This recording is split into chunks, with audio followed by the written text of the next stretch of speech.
fresh off of the Washington Commanders getting absolutely embarrassed by the Minnesota Vikings. Heads continue to turn, narratives continue to get pushed. Dan Quinn apparently is on the hot seat, according to some fans. Let's talk about whether Dan Quinn should be fired or not, and the updated availability of Jayden Daniels, and so much more coming here on the Burgundy Breakdown. Let's get it.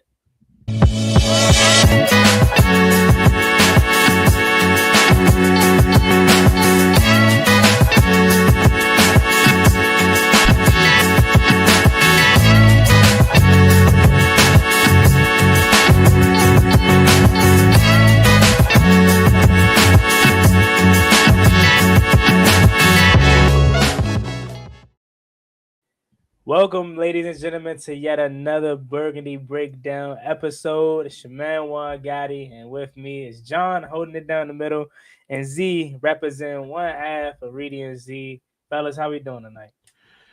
Another Misery Wednesday. Another one. No. DJ Khaled.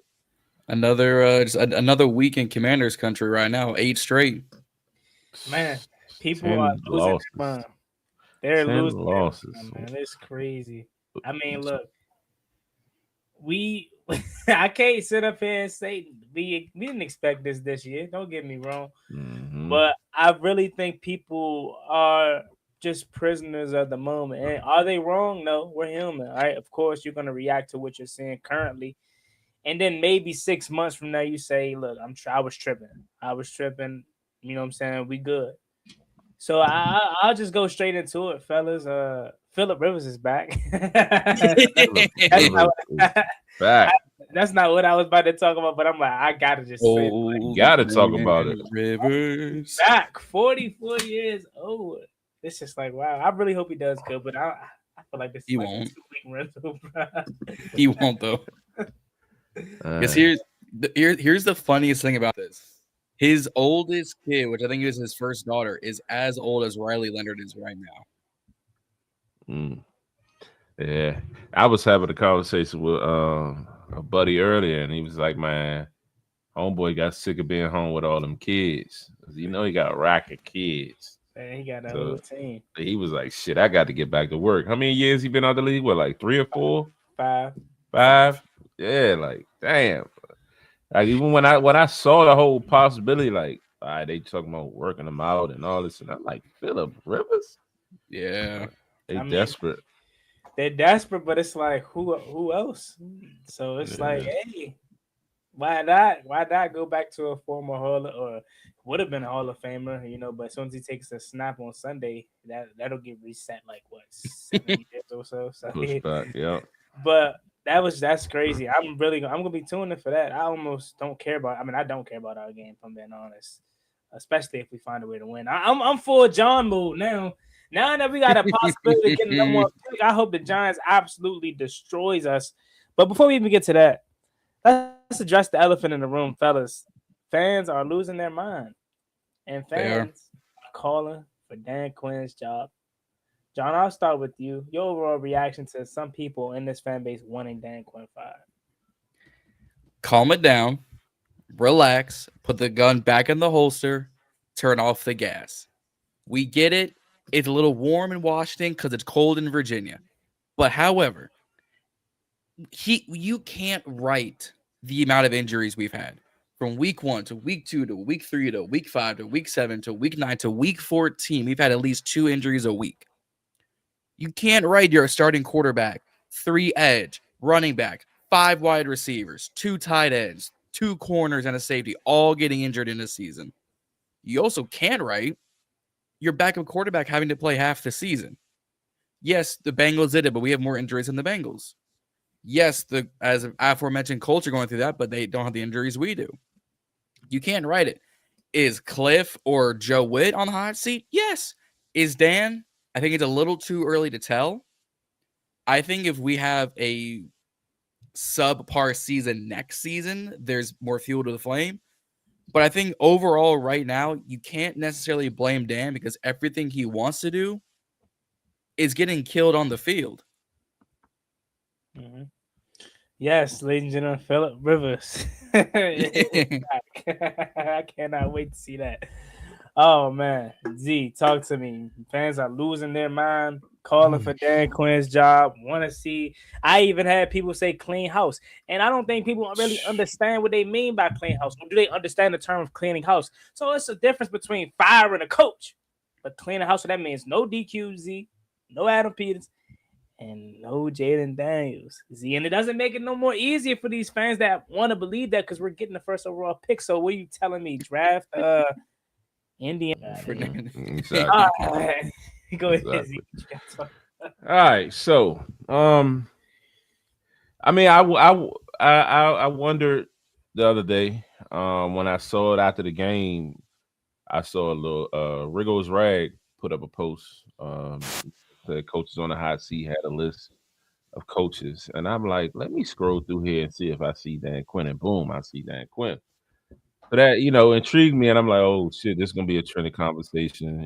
Put the artwork together, put it on the page, and it's something like 50K views, people going crazy, comments going crazy, and it's a lot of mixture of comments in there, and I'm like completely shocked to see how many people are saying fire him. I don't agree that Dan Quinn should be fired. Especially coming off the year that he had last year, 12 wins. He rebuilding the culture, everything, getting things, moving in the right direction. This year, I don't necessarily blame this year on Dan Quinn in a sense of personnel, because it's like, okay, AP is the guy. Yes, Dan has insight and whatnot, but AP makes the deals, he makes the decisions. I feel like more could have been done on his end there. Then when we get to the fact of now you're talking about the X's and O's and the team and whatnot, there's some blame that you can put on Dan Quinn. You know what I mean? One, how do we wait so long to demote Joe Witt? You know what I mean? The handling of not, putting Terry on IR, not putting Jayden on IR, or Noah Brown, who missed so many fucking games, should have been on IR twice, as you know what I mean, in a sense. So it's like it's like a big question mark around Dan. Also offensively, you know what I mean? All right, now you done made your move, what you done with Joe Witt. It's like, okay, like I guess in a sense you're not gonna make any changes on the offense. You're not gonna fire Kliff mid-season. You're not gonna do none of that shit. So I'm not necessarily expecting that. I'm just more so hoping that he's in Kliff's ear, letting him know how poor he's done this year. You know what I mean, in a sense. But to talk about to say that he deserves to be fired, it's blasphemy. And now if we rolled into next year and the same type of shit was happening, then that's a real conversation and that's a real thing. But I say today in this moment, no, Dan Quinn should not be fired. Should be definitely given an opportunity. And not even on a hot seat. You know what I mean? Just give him the opportunity to regroup and fix this mess. But also, he does need some type of pressure on him about making changes and decisions a lot quicker, getting his emotions out of it. Because you know what I mean, he's a great dude. Everybody talks about how loving, and everybody loves Dan Quinn and all these things, and that's cool and all. But bro, you got to make faster decisions and quicker, because time is ticking. Now we blinked, and now we're talking about year 3 of Jayden Daniels being the quarterback. At a wasted year 2. You know what I mean? Year 1 is just like, damn, it just happened. So it's a tough situation, but I think it can be fixed. Hopefully it can be fixed with this regime. But Dan Quinn definitely is going to have to make some real decisions. And I think one, it starts with deciding if he's going to lead this defense and get somebody new, and what goes on with Kliff. I feel like that your last point was really, really good. But before I even respond back to that, at least from Pittsburgh, hopefully I said your name right, asked about Mike Tomlin. And I only read it because I have a very itchy topic about Mike. He should have been fired years ago. And this is no disrespect to Mike Tomlin. This is I understand First of all, he's a brother. That's great. But football wise, they're never going to get over the hump if they don't fire him. Why I say that? Because they're never going to be in a position to draft a top quarterback because they're never going to suck. They're never going to suck bad enough to draft a top quarterback, but they're never going to be good enough because they don't have a quarterback to go to the Super Bowl or nothing like that. So they're in the worst case scenario year in and year out. I personally think he should have been fired years ago. It's headed in that direction again. I mean, they beat Pitts, they beat Baltimore. I still think Baltimore's going to end up finding a way to win that division because they play them again. So it's going to be it's another year of the same cycle of Mike Tomlin. You're just running in a hamster wheel, it seems like. And again, I'm not a Steelers fan, but I watch enough football to know. Like, it just seems like on the outside looking at it, it's just the same thing year in and out. 9-10 wins, playoff berth, losing the wild card. Like, at a point in time, especially when you're a standard of a Pittsburgh Steelers organization, it's like, all right, that's just what I think. And I doubt the Rooneys end up moving on from him, but I feel like they should because it's just it's no hard feelings. Like, I'm sure he'll probably go down as their greatest head coach or maybe second to Bill Cowher or whatever. But it's just like he I think they need to move on from him because they are in a cycle that's never going to end unless they do that. The only way I see Tomlin getting out is two ways. Either he finally has a losing season or some team like the Giants trade for him. The way the Broncos traded for Sean Payton. So it's no way you say that it could be a healthy departure. I don't see it. I don't think, like unless they gave him a front office job or something like that, they have a huge amount of respect for Mike Tomlin there in Pittsburgh, and rightfully so. Yeah. He's won there, and again, they haven't had a losing season, under him. So it's like the point you made at first, I was kind of wondering where you was going with it, but the point you made was spot on. Like, he's going to continue to be, if he ain't in, the top of the division, or one of the top teams, he's going to be at least average at the least. He's not going to be trash. So it's like they're in a tough situation, and they got to find a way to shift out of that.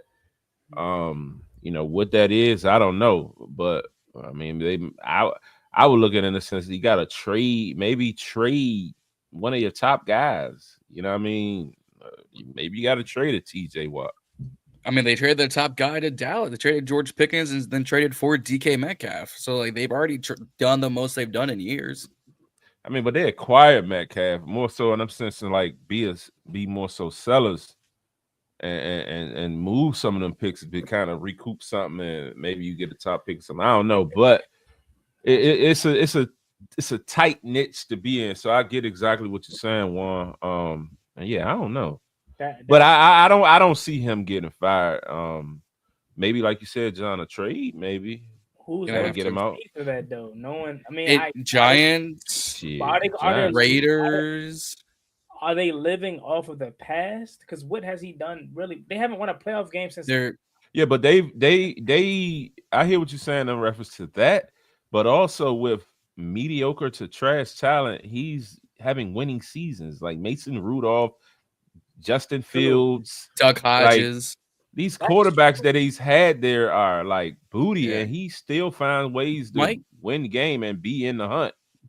True. Mike Tomlin is the epitome of taking one man's trash and making it a little bit nicer on the outside. True, and we'll shift back to our team, obviously, but I wanted to answer this question because it's very intriguing. But true, but think about it in our perspective. Say Dan Quinn does that for the next 6 years. They're already on his ass now after 2. Like, at a point in time, you're gonna get tired of 9-8. 9-8, and they're mess. It's a weird situation, as you said. And Z, you brought up a good point, like front office job. Who did that recently that I'm not catching up on right now? He moved to the front office. His head is. I know who I'm thinking of. I can't remember his name. Bruce Arians. Bruce Arians. There we go. Bruce Arians. Yeah, Bruce Arians. Maybe they do that, but it's like, again, I don't know if they have the balls to. Like, are they gonna put their faith in Will Howard? Like, Well, and most of us would have forgotten that Bruce Arians is a part of the front office because you never see him. It's Todd Bowles front and center. It's Baker front and center. It's like Buka and Tez and Bucky and Mike and Chris and Vita all up front. So you're like, oh, Bruce Arians is way in the back of the room kind of thing. But I don't. Yeah, Dan Quinn is our current football head coach. But to your point, one, do they have the balls? Unless Khan decides to do it or the Rooney family decides to do it, I don't necessarily see that because the moment Mike Tomlin, let's say, just gets released in the offseason, I give it 48 hours until he has a new job, college or pro. I think that's the route they got to go because you have to. Because again, back to Z's point, and we'll shift back to our Commanders. But to Z's point, the only other way is to trade a key player and then hope that nets you enough to get a top pick. Which, let's be for real, who do they have on their team? Nobody. TJ Watt is what 30 plus, and he's I'm not gonna say he's falling off, but he's not the same TJ Watt that's prime TJ Watt. He's still good, but is he good enough to net you a top 5, top 10 pick anymore? Probably not. No. So the only way out for them is to let go of Mike Tomlin. And that sucks to say because again, he's had the success, but it's like you're the Steelers. You're the team before Tom Brady did it. You were the team with the most championships ever. Mm-hmm. You think of the Steelers, you think of Troy Polamalu, you think of shit, Terry Bradshaw, and I'm not Mean Joe Green. You know, Mean Joe Green, the bus. Like that's them, and they haven't quite frankly been able to be that because they don't have Big Ben, right? Hell, Antonio Brown, who people say would have been the greatest receiver of all time if he was on track. Yeah, he was on track. But getting us back on track, back to our Commanders, it's Dan shouldn't be fired. I think to Z's point, he needs to have pressure, have a chip on his shoulder. I think in the past 2-3 weeks, Kliff is on the hot seat. This offense is pedestrian at best, currently constructed. I don't know why. I don't know how. I don't know if someone took, Kliff's Crayola markers and he can't get creative anymore, but it's just run, short pass, run, short pass, handoff down the middle, deep bomb that fails, punt. It's like, what else is there? Yeah. It's been like that since the Green Bay game, though. It has, but we've gotten lucky in terms of we'll have big moments. I'm talking about pretty much since the Miami game these past couple of weeks. Yeah. I'm not even. Trust me, I'm not defending them at all. I totally agree with you, and that's what I'm saying. Look back to Green Bay. I just felt I feel all year, and I stopped to think about last year as well. But I felt all year it's been curls, it's been screens, it's been barely slants though. Not even as I wish he threw more slants, especially the Terry. It's been it's been literally the RPO shit. It's been so basic that every team we play seems to know what the fuck we're doing. You know what I mean? When you play real defensive coordinators, Green Bay, when we just played the Vikings, a few other games in there, we couldn't do nothing. The only game I feel the offense broke out was the Chargers game for real, and the Raiders, which barely even counts. You know what I mean? So it's Kliff has, and it's been going this narrative been going around that Kliff is stubborn with his philosophy, his play calling. He doesn't really switch up, he doesn't adjust. And he gonna roll with what he roll with, and it's just dude, you got to change it. And it made me think about last. I just think how many shots have we taken this year? And I get it, your top guys ain't been there, but that don't mean you don't take fucking shots. Yeah, you know what I mean. You still gotta go through the motions of playing football. You gotta call a game. I don't give a fuck who's out there.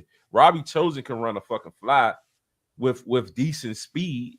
You know what I mean? So it's we haven't really attacked the defense enough for them to pose a threat. And then once they start stacking the box, it's over for us. He hasn't consistently ran the ball all fucking year.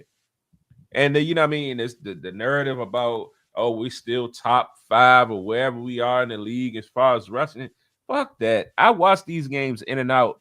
and the dude don't consistently run the fucking ball. Yeah. And it's like, how can you expect your offense to kind of establish some type of flow, consistency, or anything when you're not doing that? And the play calling just be like all over the place. It's nothing situational. Like, it's just like you said, the creativity is gone.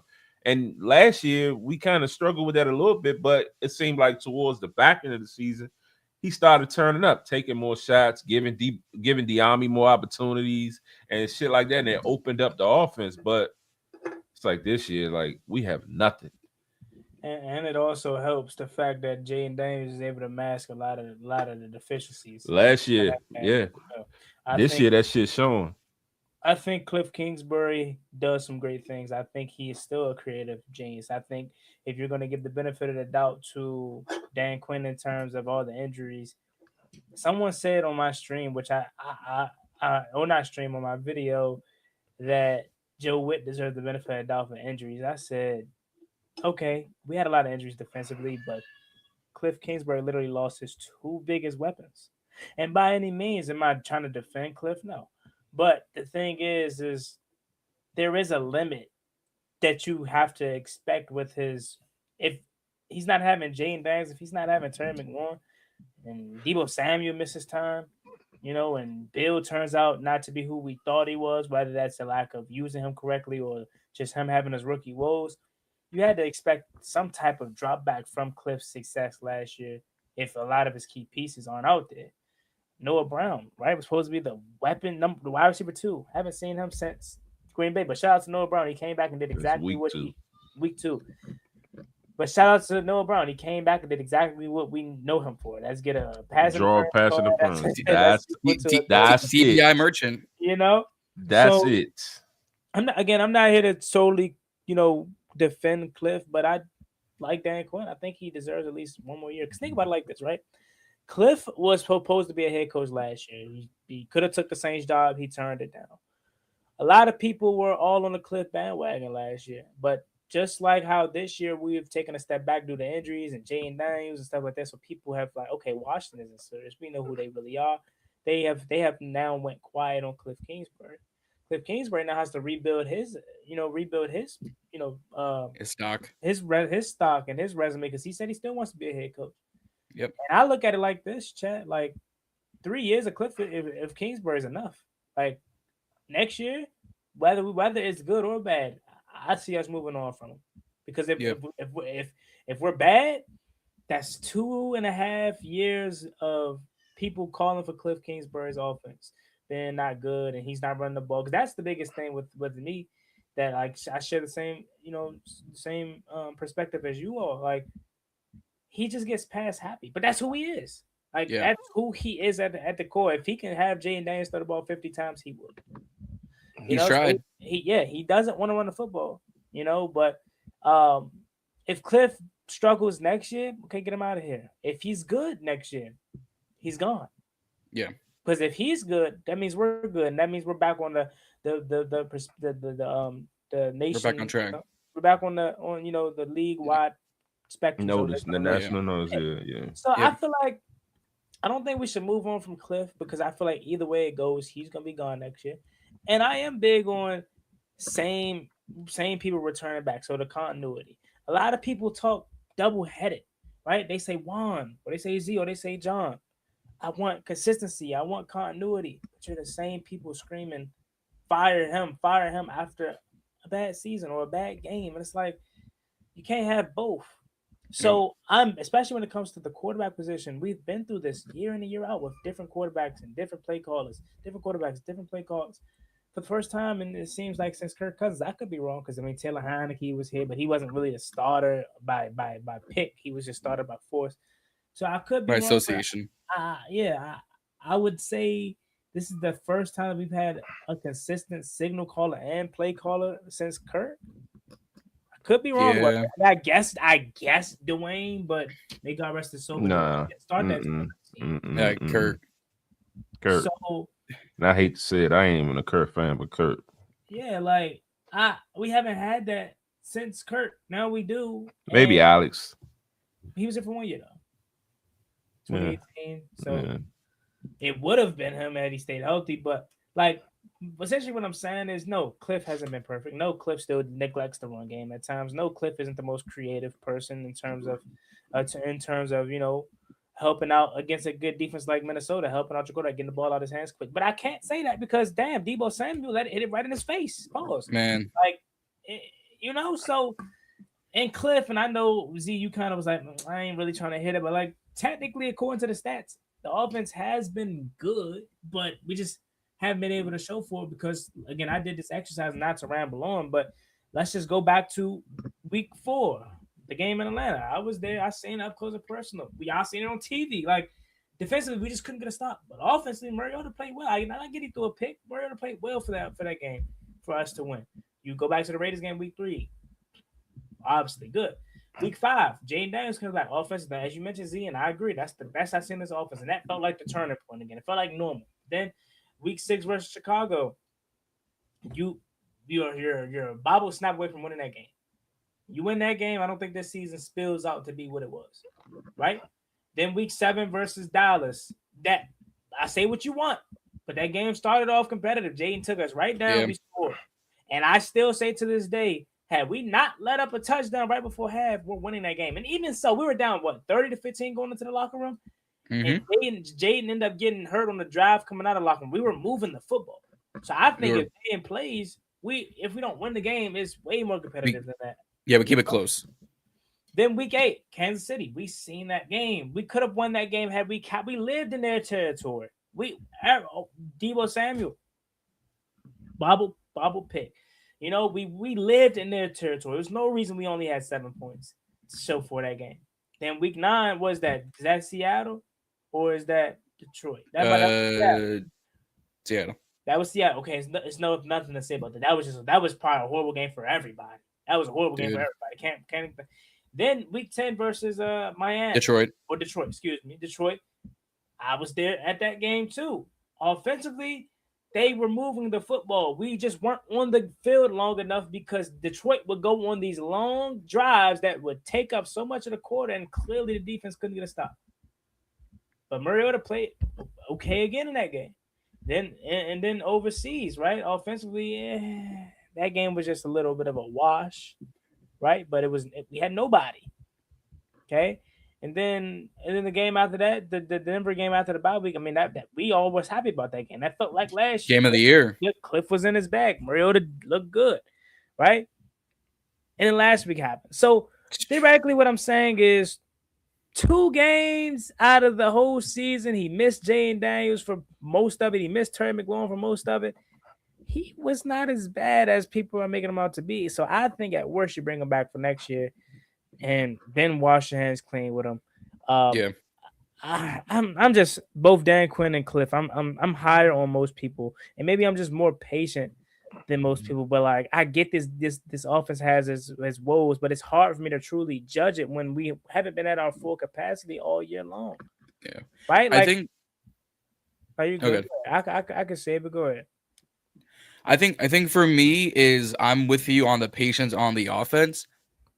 I've run out of patience on this defense. I was calling for Joe Witt 3, 4, 5, 6 weeks ago. Dan, you can't stop nobody. You can't stop a soul. You can't stop a speeding car doing 0 miles an hour.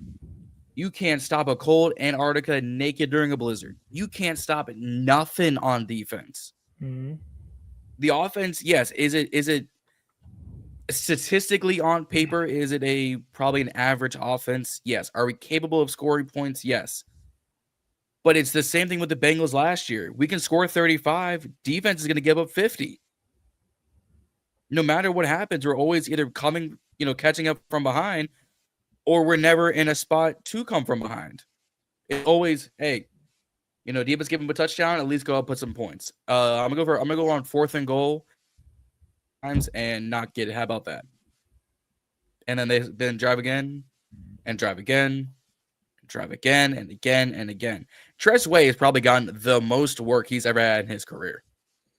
I love Tress Way, but Tress, to me, Tress hasn't been hitting. Like, he hasn't hit since like I don't know, man. I don't know if Unc getting old, man. He has been here since I was literally a kid, but like they praise him for what he's still cool, but it's like I miss the old Tress where it's like you already knew coming off that left foot, boy. They was like now we get excited when I get pissed when he's kicking it inside, and I know that sounds crazy, but I get pissed when the ball rolls to the 12 or the 10. They say, well, that's Tress way for you. That's a good like I miss the old Tress where it's like you knew he was pinning them inside their own five. Like you know, like that 2019 Tress. I miss TW5. Yeah, that's my I think that's what it is, John. I think that 10 is just not, you know. I think it's that 10, man. That 10. But take one off of Debo, give it to Tress, give it next year. But nah, I get you. I definitely understand. We're all over the page of defense. That's the only coach where it's like, okay, we can find somebody new or Dan Quinn. I'm with giving Dan Quinn at least a full year. Like I even say if you gave Dan Quinn what Joe Witt had, this defense is better. Listen, people want to criticize him for not like. That's why I'm saying this fan base is so wishy-washy, bro. Before the bye week, oh, he did a damn good job against Miami, blah blah blah. Then maybe he should have. What took him so long? My guy has one bad performance, and it's like, oh well, if you're not good at the side of the ball that you quote unquote was good at and got you a job opportunity, you need to go. Yeah. I say judge him next year once he has a full healthy unit, and we'll have a top 5 pick more likely than not, and he'll have a potential to draft a blue chip guy, whether that's offense or defensively. I just say this: you give Dan Quinn what Joe Witt has, so I'm talking Marshawn Lattimore, and yes, Marshawn Lattimore I think would have been good under Dan Quinn's tutelage. Trey Amos, right? You give him Dorrance Armstrong, Will Hurst. All the injured players, Dietrich Wise, everybody that Joe Witt had, you give that to Dan Quinn. I doubt this defense is as bad as it is. It's probably not as bad, but the fact that we went from holding Miami to 16, holding Denver to 28, but we keep overtime to doing nothing on Sunday. I will say though, we got to give them more credit about holding Miami to 16 points because they won 6 out of their last 7, and that offense is booming with Devin A-Chain. So you gotta give them a little bit more credit than that. But I get your point. I get your point. Z getting some love in the chat. Z, okay. Yeah, I done seen about 5 different people say what's up to Z. Z over there quiet and been, you know, he been a little Hollywood chat. I was letting y'all get y'all shit off. My man Z, they say Z, how many guns you got? I don't know what they were. I don't know what that meant by that. I saw that. Yeah, I saw that. I didn't know what that meant. You know, I don't own any guns. But nah. I mean, it was one point I did want to. Oh yeah, so hey, kind of revert back to what you're saying about Kliff. If Kliff comes back, like Dan needs to put his foot down though. Like I said, like dog, run the ball more. Period. Dog, stretch the field more. Stop calling these remedial ass plays. Like open up this playbook. Like he's this mastermind. Like I haven't seen nothing mastermind-ish this year.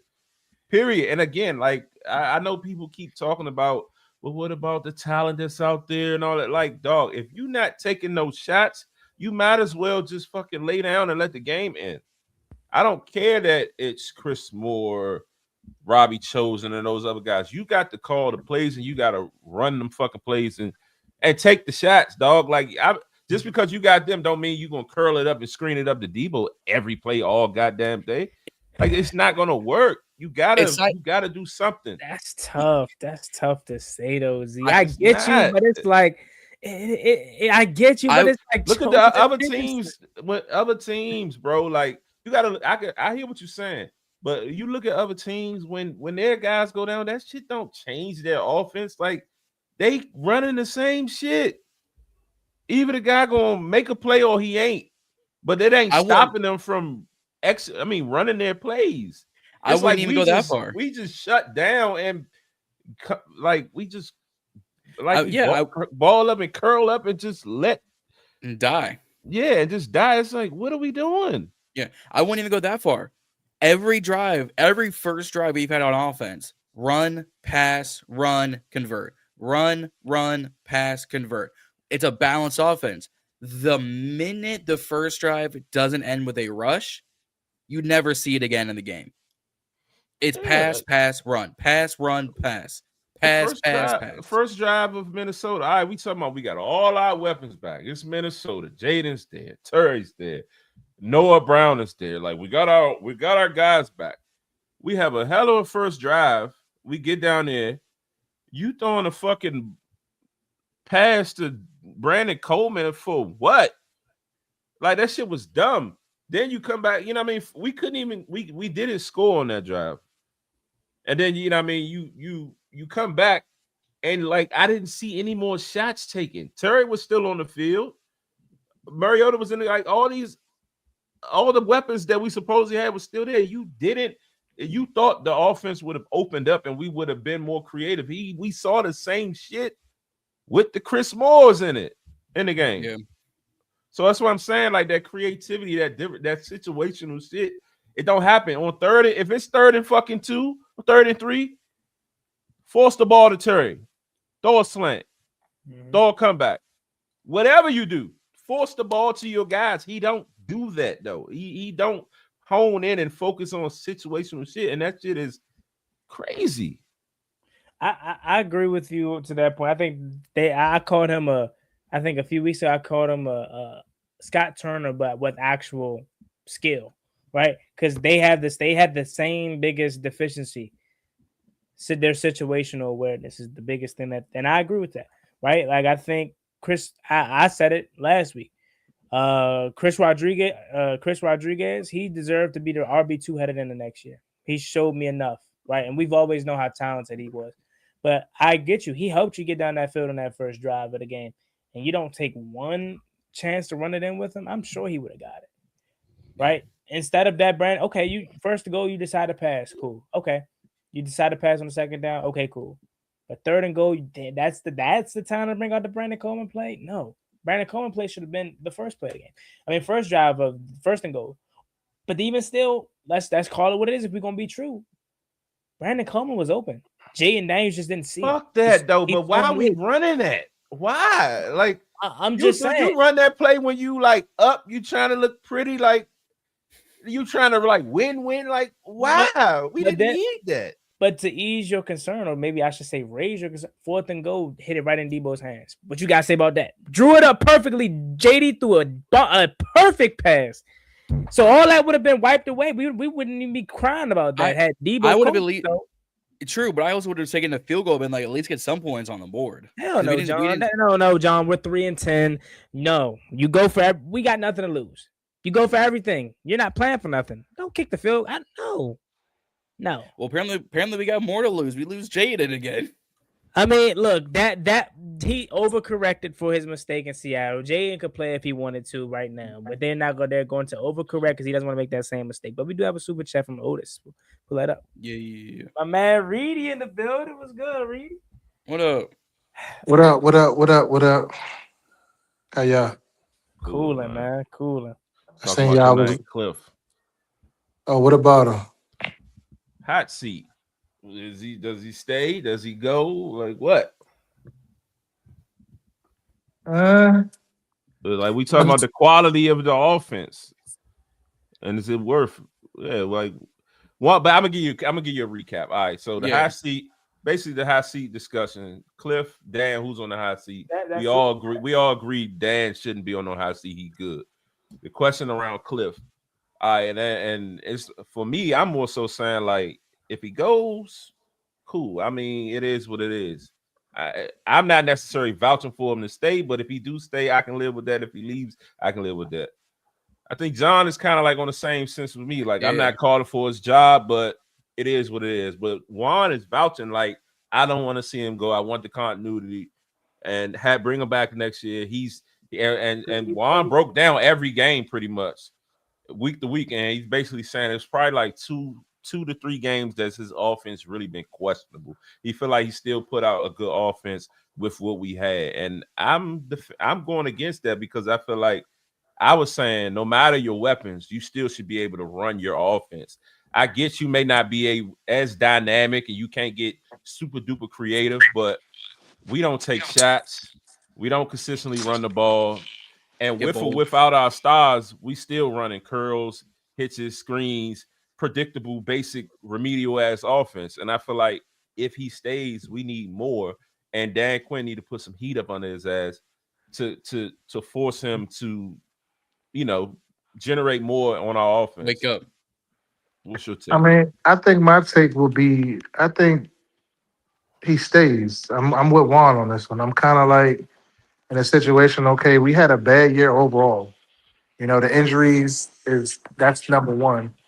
So sometimes you can't come back from that. It's not like we had barn burners as far as skills positions and things of that nature. So, I'm giving grace, you know what I'm saying, with that. The only thing I would say is Kliff needs to evolve more and run the football a little bit more. But we knew that going into getting Kliff, that there was a possibility that he wouldn't run the football. But when he was in Arizona, he did run the football. So I'm kind of torn by that. I kind of think we might not have the personnel necessarily for his offense, but I just think, given how things have gone, we just hit the reset button and start over and come back. I don't think he's necessarily on the hot seat for me because look what we wasn't saying this last year, so we can't turn the corner now and say this, that, and the third because it ain't look right for us or it ain't go our way.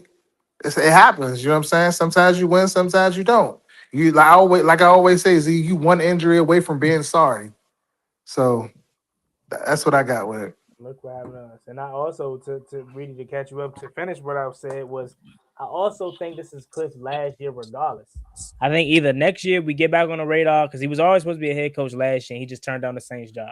So I think either next year, once we healthy, JD has go back to his old self, we have another good year and we're back to, competing in the NFC East playoff spot and he gets a head coaching job next year. Or we continue being mid offensively, not good, and he's fired. So I think either way next year he's gone. So that's why I'm like, you might as well just ride it out with the same crew one last time.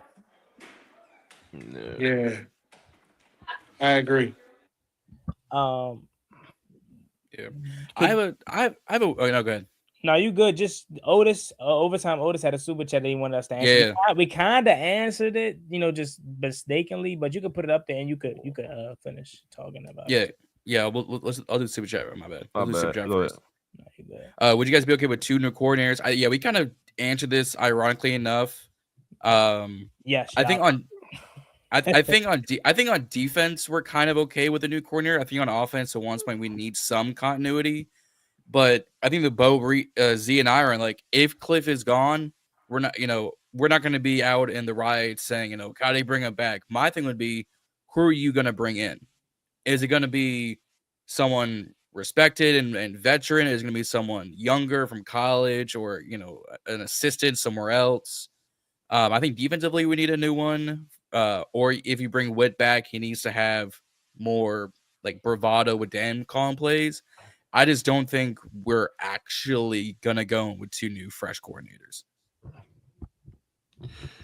Yeah. I don't know. I don't think it's going to happen. But again, I think if it did happen, I mean, I would care, man. Like, it would have to be an upgrade. You know what I mean? And like you said, the McDonald was definitely is it Mike McDonald or Mike McDaniel? Mike McDaniel. Mike McDaniel. He was on my list to be Kliff replacement. But like you said, he's won 6 out of the last 7, so he might be keeping his job. So is that why? We're kind of saying Kliff's on the hot seat because we kind of got other guys that are out there that are potential head coach fires that might be available that we think we like a little bit better? Nah, it's just been a trending topic about after the game and how poorly the offense was and just in general. The trending topic is them two basically, are they both on the hot seat? So walk me through some of the highlights of the game. You don't got to walk me through the whole game because I didn't see the game. There was no highlight. Not one highlight.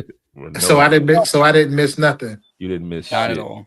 Unless you wanted to watch Noah Brown draw a pass interference, and you want to see Chris Benson getting Rodriguez. a Yeah, catch. the first drive, we moved the ball like it was last year. Like Jayden hit Terry on like a comeback or something for probably about 25 yards or 30 yards or some shit like that. Rodriguez had a few good runs. I think Debo might have caught a slant or some shit like that. He had a nice third down conversion. Yeah, so like, and then we got down to the 1 and we couldn't get in. And he ran a fucking play action to Brandon Coleman. Yeah, he was wide open, but Jayden didn't necessarily throw it. I mean, he was wide open though, so it's like I've heard people defend him in this sense, like, well, he was open. It was a good call. Like, fuck that.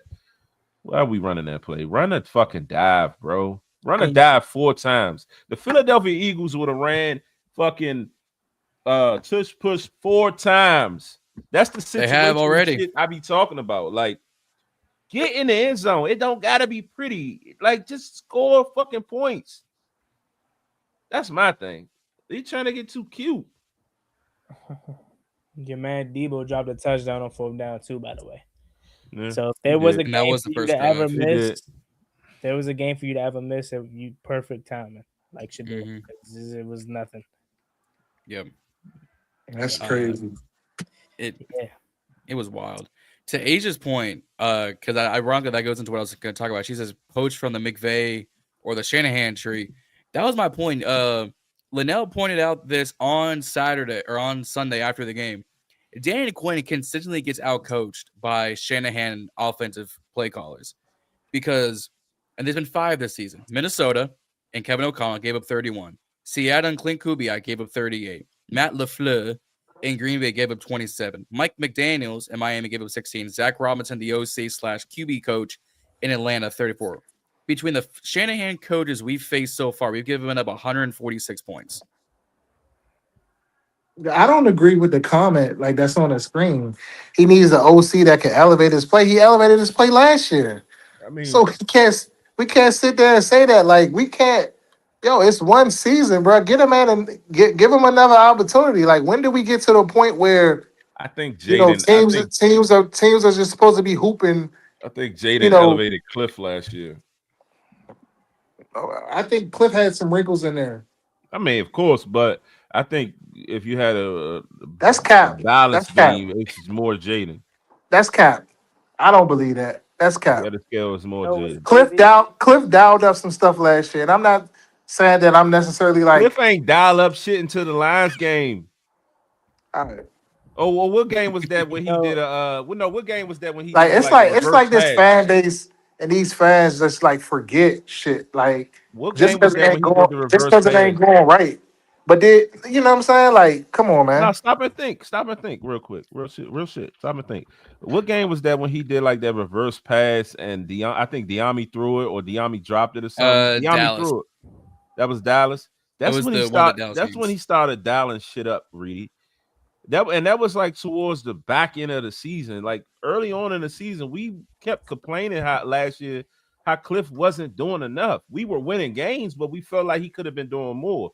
Then he started really dialing that shit up once we really got to the back end of the season and into the playoffs, taking more shots, throwing it, you know what I mean, deep ball to Diami and shit like that. I mean, I can understand the point if we had like Lions players, their roster. And then, I mean, obviously you can open it up then, but with the roster that we've been putting on the field the last 2 seasons as far as skill positions, like what can you dial up with that? You have Terry McLaurin basically, and you have Zach Ertz, and then you had Jayden, and then this year we got Debo, but we were consistently unhealthy. So what can you dial up with that? You had guys like Chosen, you had Chris Moore's of the world. Terry just came back. He missed X amount of games. So how can we definitively say we could see this or we could see that if we haven't had a full roster on at his disposal? That's all I'm saying. We can't just be saying, "Oh, get him out of there." Come on, man.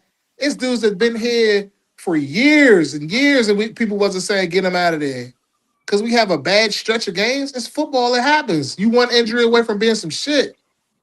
Yeah, And to the point of that last comment too, I think they did a good job of both elevating each other's play.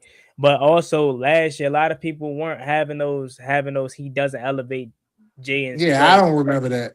A lot of people were the opposite. Remember, early on, the narrative was it's a college offense. He does a good job getting the ball out of Jaden's hands fast, so he doesn't have to think too much. So it was pretty much the Facts. opposite Facts. of what y'all are saying now. So it's kind of like, are we being, Yeah, I don't.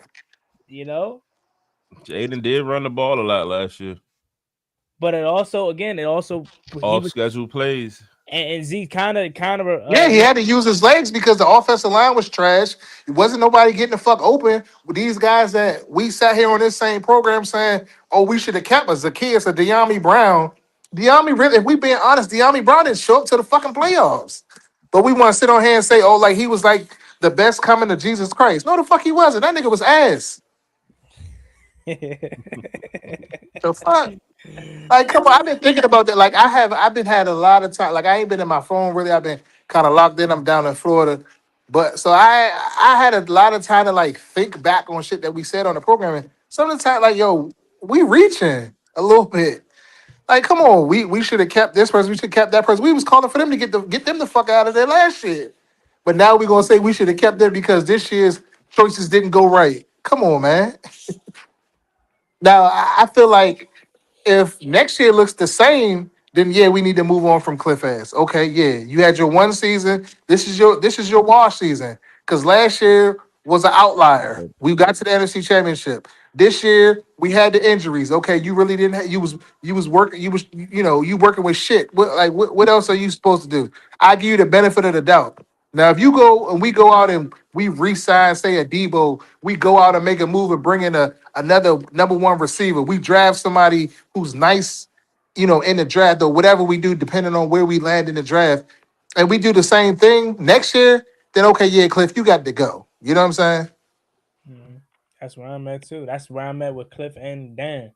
Next year you can have these discussions, but right now I feel like it's still a little premature, I especially. think Dan. I think Dan. Not to cut you off, one. I'm sorry, but I think Dan. Dan is cool. Like Dan is pushing all of the right buttons. But we don't have the personnel. Like we don't. We're old as shit. We are old. Like all of these teams got young. What we need to do is find a way to lose these last games, move up. If we get the number one pick, whatever top 3, 4 pick we get, trade out and follow the Philadelphia Eagles motto and get these draft picks that we wasted on Marshawn Lattimore and others, in the fold. No, that's We got to the get younger. that's the dilemma that we face though. We talk about trading back, getting recuperating draft capital, but we also say on the other hand, we don't have that many blue chip players. So could you really afford, if you're sitting at one, to trade back? Hold on, what did he say? Reedie could have gave the Traylon Burks a fade on the red zone versus that Brandon Cook. I didn't see the game, so explain that to me. What is he talking about? Talking about the first drive. So all right, the first drive we ran, we were at the one and we threw 4 pass plays on 3rd and goal. He threw a play action boot to Brandon Coleman, kind of like the Trent Scott play versus the Bengals. It was that. Last year, yeah. Uh-huh. It was open. Cliff. So again, y'all say F that and all that. Technically drew it up. It was open. Sometimes, not sometimes, you gotta execute the play. I can draw it up as good as I can, but if you don't execute the play, that's on the players. How that's on me. So he drew it up. Brandon Coleman was open. Jayden didn't see him. Incomplete pass. Chris 4th and Rodriguez goal. been on fire. He has been on fire.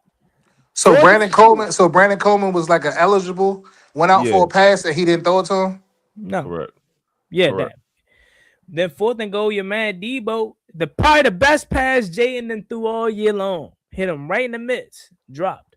So it's like you can sit here and say we should have did this, should have did that instead of throwing to Brandon Coleman, but the very next play you had a touchdown and your man dropped it. So But like that's why you run the fucking. I'm not defending it. I'm not refuting that. I do think because Chris Rodriguez is your running back 2 headed in the next year. If it's not, I'm gonna have an issue. He has showed you he averaged 6 yards a pop on Sunday. Like he is running the hell out the ball. So I'm not disagreeing, but at the same time, man, you got to make the play was there to be made, and these players ain't play and make the play. So basically, what happened? So, what I'm gathering is Chris Rodriguez, the first drive was kind of like on a heater a little bit, and he got away from him. Yep. He ain't go to. I'm basically the rest of the game. He was on a So heater. wow. So what happened in the game? Were we chasing? Was it what was the reason why? It had to be clearly we lost 31, whatever. They scored. It was 14-0 at one point, but they scored. They got Was the it ball. 31-0? 31 It ended, yeah, it was 31-0 when it ended, but it was 14-0 for a good while. But before that, I think Minnesota went down and scored whatever their tight end scored, and then we got the ball back, and I can't remember, was it a fumble or something? It was something that happened, and then they end up getting the ball back and scored again. Yeah. It was 14-0, but it was still a reachable, attainable game. Yeah. But Jayden threw a got pick, out of hand in Mario- the second half. Yeah. Jayden threw a So, pick. but Mario threw a I pick. heard somebody text me and said something about they went to Bill in the second half or something like that. Yeah, they ran the ball with Bill, but he got I think Bill had probably 30, 40 yards on a few carries. Yeah, Bill had you know 32 what I mean? on 7. Yeah. C-Rod had 52 on 10. So we had a grand total of 100 total rush yards. So basically, what the gripe is that they didn't stick with C-Rod. Jayden had 40, 50 yards himself, right? But clearly you Jayden down. had 16. No, or was it Mario? So I thought I saw Jayden get a long run or some shit. The longest run Jayden had was 5 yards. So yeah, 16 yards. What did Mariota have? 7 yards on 2 rushes. 7. Oh, maybe I'm thinking about a different game on a rushing chip, but yeah. So what quarter did Jayden get hurt? Back of the second or third, right? Yeah, I want to say the third. He threw a pick and he tried to make a tackle and Rogers Number 2. On his elbow. But this is a good question right here too. If you need a perfect storm to succeed, do we need him? I feel like you can make that case for any other coach in the league, though. Yeah. Because what coach in the league is truly dominating with less right now? Let's think about it. New England and Drake May is hooping. He is borderline MVP. Drake May is hooping right now, but I could be wrong, but from what my memory serves, they had the most salary cap for the past years, and they were building that team before Drake May even got there. And last year they weren't good, so they had a top pick. So so New England has a good team. Good-ish because it's 1 year under Vrabel, but I'll give you that. Team. I'm just thinking about to answer that question. Yeah, I think the only coach, and to Asia's right, Kyle Shanahan and San Fran, a revolving door of backup, whether it's Brock or Mac, a revolving door of wide receivers is literally McCaffrey, Kittle, and then pick your poison of which wide receiver 5 you're throwing to. So that might be the only one. So out of a league of 32 teams, you're the only team you could point to that say that's succeeding with less is Kyle Shanahan right now. And even that has asterisks by it to an extent because you still got Christian McCaffrey, and they have been building that same roster for damn near 10 years with John Lynch and stuff like that. So could you throw the Bills in there? They don't have a consistent one receiver. It's James Cook and Josh Allen, pretty much. You could throw Buffalo in there, but that defense made some huge plays on Sunday. And they did, but also is that consistent, not necessarily, but. So two. I'll give you. Okay, you know what? Instead of doing 32, let's just do the teams that's in the playoffs, right? Yeah. So okay, out of the 16 teams or 14 teams in the playoffs, you give me 2 teams out of 14 teams that's succeeding with less. So that kind of if you need a perfect storm, every team to an extent needs some sort of perfect storm, because perfect storm doesn't just refute back to your talent on your team. It also goes to how lucky have you been with health wise, stuff like that. Is your quarterback healthy? Is your team healthy? Have you been bitten by the injury bug? Is your coaches pushing the right buttons? Things like that. To have a perfect storm, because again, out of all 14 of these teams, or should I say 12 out of the 14 teams, or excuse me, the 2 out of the 14 teams that's currently in the playoff picture, technically needed a perfect situation, because had one thing went wrong for them like it has for us, they probably wouldn't be in the situation that they're in right now. Drake May goes down. Doubt New England's in that is in their situation right What now. about Denver? Denver is ass. Man. Ass. They're so mid, but they're a first round. Ass. They're a first round exit. Yes, they're a They first 11-2. round exit. They're a It was first the high round register on exit, Z. bruh. I don't care. What nobody- Ass. Yes, yes, they're I a first disagree. round exit. That defense is amazing. Don't get me wrong. So ass is probably a stretch. One, yes, but no. Bo Nix is so mid. That offense is so mid. They're a first round exit for sure. They're gonna Yeah, win the. Denver is literally defense, running backs, and then Bo Nix. They're going to win the AFC West, which I'm not even confident in to say because I mean I know Herb is playing with one hand, but they got Kansas City on Sunday. We know they're a shell of themselves. They got the Dallas, they got Houston, they got Denver. So okay, Denver probably is going to win that division. They're not beating no wild card team. There's not a single wild card team I'm taking Denver over. I don't care if they're going to have a home game. I don't care that they're probably going to fetch the seed. They're not beating only if they match up with, let's say, Pittsburgh, okay. But they get Baltimore. They're not beating Baltimore. I don't care. I know Baltimore. They're not beating Baltimore. They're not beating Houston. Houston, I'll give you. Houston, I will 100% give you. If I'm looking at current day NFL playoff picture, I would put betting odds favorite Denver over currently constructed bad offense Baltimore and currently constructed veteran retirement home led Indianapolis Colts. Because I have no clue what Phil Rivers is. Those are the only, but there's no guarantee that they even make the playoffs. I mean, I know you said current day. So currently, right now, if you look at the playoff picture, it's 3 teams from the AFC South in the playoffs right now. Jacksonville's in? Yeah, Jacksonville's leading that division. They're 9-4. I know they're having the quietest 9-4 ever. I understand. I don't blame you for not knowing because they're having the quietest 9-4 ever. When I just saw it, I'm like, wow. Denver is. I don't care. Maybe I'm tripping, bro, but I know what I see. It's the same shit as last year. They're going to be a first round exit, bro. And maybe they get to the divisional round, but they're not going. They're not going to the AFC Championship. And if they do, they're not going to the Super Bowl. I know I keep pushing the goalposts, but it's like I just don't see them beating no team. They're not better than the Patriots. They're not better than the Bills. John, I get you taking them over the Ravens. I disagree. You get the Ravens in the playoffs, they're going to get their shit together to at least beat Denver. Like at least beat Baltimore. Denver. Lamar in the playoffs never gets his shit together. He always loses in the playoffs. Bro, but Lamar gets further in the playoffs. Like he's losing in the AFC Championship or further or the second round of the playoffs. Yeah, well, not no first round, no wild card team. Yeah, but that whole Lamar in the playoffs is going to be the one instance if we're saying, oh, is Lamar? Let's say the conversation is Lamar a top 10 quarterback.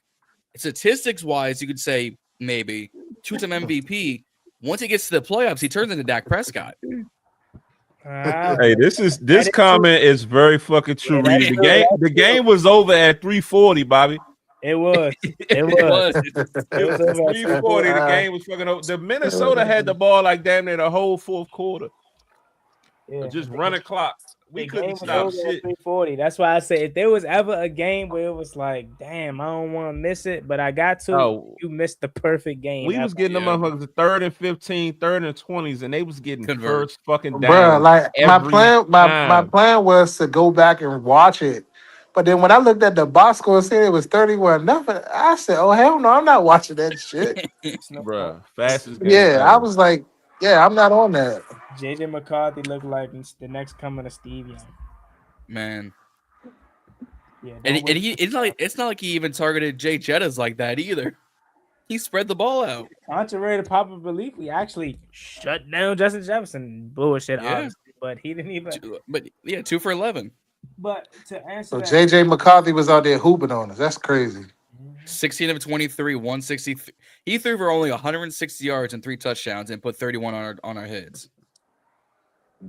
But yeah, to answer that comment, that every team to a degree needs a perfect storm to be successful because y'all were only able to name 2 teams that are currently in the playoffs that does not have a perfect situation. And mind you, you named 2 of the best coaches and built teams that are doing it. So it ain't a team like Washington that's in their second year of a recalibration rebuild. You're talking about the 49ers who are almost 10 years, and you're talking about Sean McDermott and Brandon Beane. Those got their almost 10 years in together. They have Josh Allen as their quarterback. Come on. But so what's the excuse? What was the excuse in the Green Bay game? Had all this. That's week 2. Noah Brown went down. That's a good team too, by the way. So so Asia's saying she wants Kliff out of there. He got to go. Asia all the way. Get Kliff the fuck out of here. Anti-Kliff propaganda. She in the comments on the IG page in the RDMs going on Kliff. If you don't get Mr. G and Q out of Washington. One thing about Miss Carter right here, she's been consistent about Kliff. Yeah. I will say she's been saying it all year long. She ain't on this. She ain't like other fans that are now turning on Kliff. She's always. I say we gotta give him at least one more year. That's what I'm saying. I feel like because at the end of the day, he's going to be gone regardless next year. Whether he's good, he's going to get a head coach job. If he's bad, he's gone. But like again. She said the Green Bay game.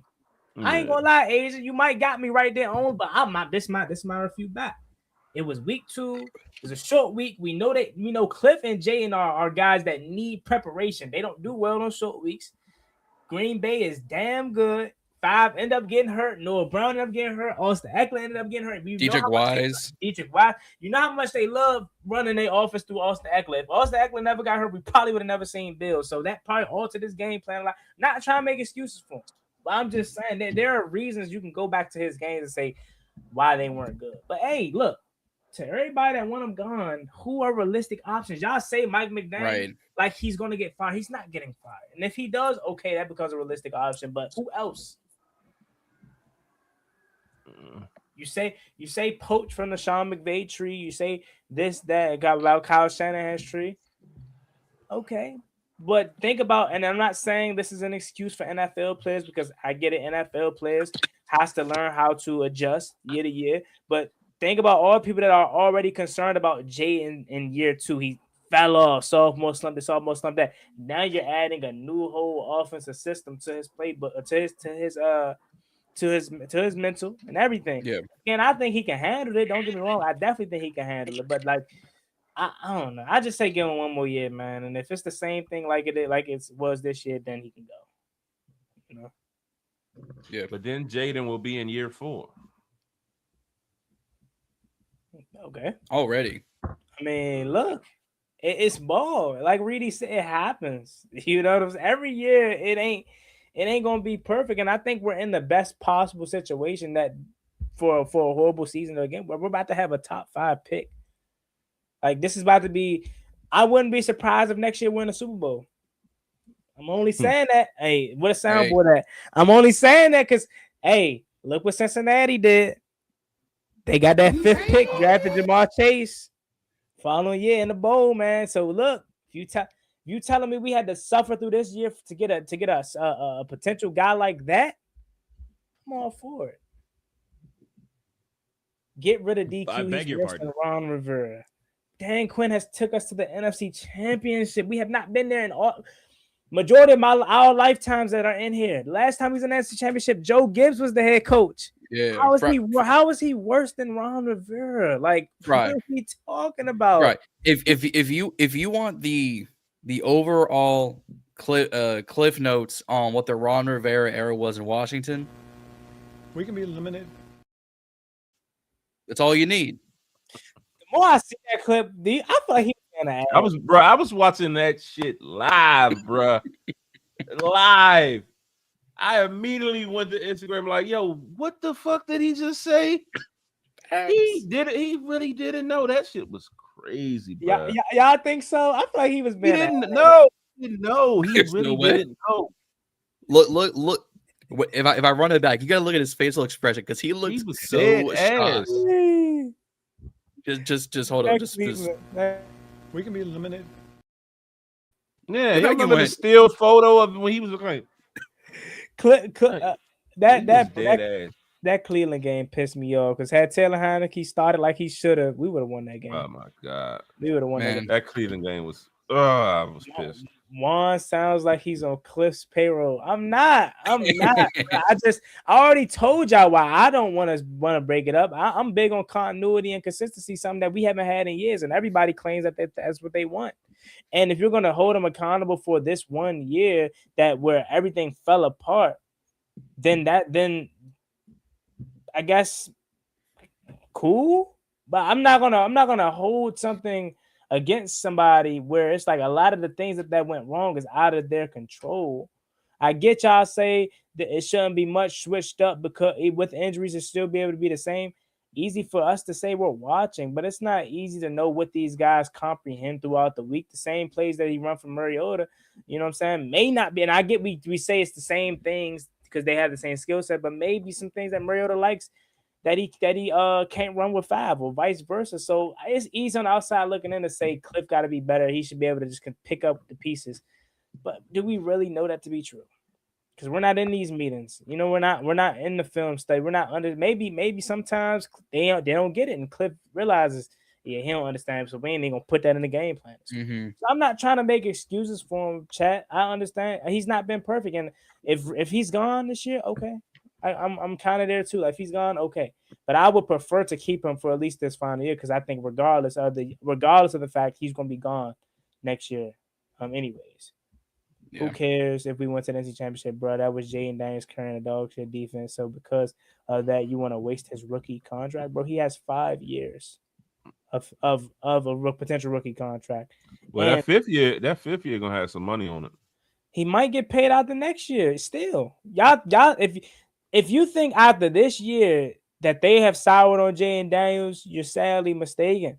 If he goes out there next year and has an MVP-esque kind of year or get back to who we think he is, he could be paid still after next year. So you don't. But that 5th year option is more than the rookie deal was at now. So it's you probably talking like $20 million. I don't think they. I was only saying that because I was trying to make it to the point to John, like we're not wasting his rookie contract because we still have years to use him. But after that, worst case, after his 4th year, he's getting paid if he's the guy. Yeah. Which I have no doubt in my mind he is. You know what I mean? So it's like, okay, John, I get what you're saying. You're telling me so Jayden carried this team last year. We're not slighting that in the lightest. And we're not denying that in the lightest. We get that. I think even if Jayden doesn't get hurt this year, we're still in it right now. You know what I'm saying? Even probably better because look how the division is. The division sucks right now.